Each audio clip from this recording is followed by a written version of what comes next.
This is the Geberit Impulse Type 380 side inlet valve. This inlet valve is suitable for cisterns which are in front of the wall with either a side or back inlet water option. There are two styles of the valve. One is a flexible option like this, which is suitable for back inlets, or a threaded version here, which is suitable for side inlet and back inlets as well.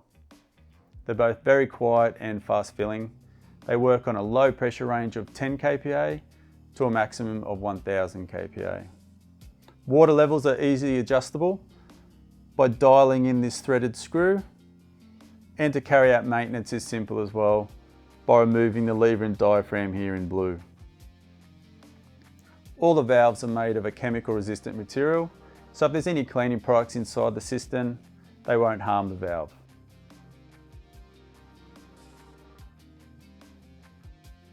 To adjust the water level in the Impulse side inlet valve is very simple to do so. This goes for both valves with the flexible connector and the threaded version here.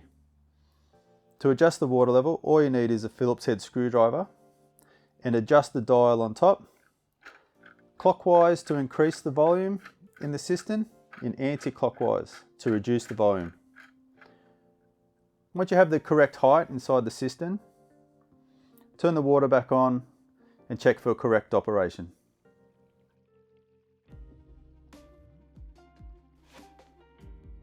To service the Impulse side inlet valve, it's very simple to do so. We need to remove the lever and diaphragm from the top of the unit. The first step is to unclip the water level adjustment rod and slide it out of the way. Then you turn the lever anti-clockwise and slide out, making sure you remove the diaphragm which is located inside. You may wish to rinse this under running water to remove any impurities which may be in the system, or you can replace the lever and diaphragm as a complete unit. To reinstall the reverse process, push it into the locating slots and turn clockwise.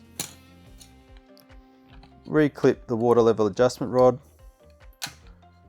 like so and check for correct operation. If you wish to work on the cistern valve remotely, we can undo this back nut here and remove from the cistern. To reinstall, slide the valve over that O-ring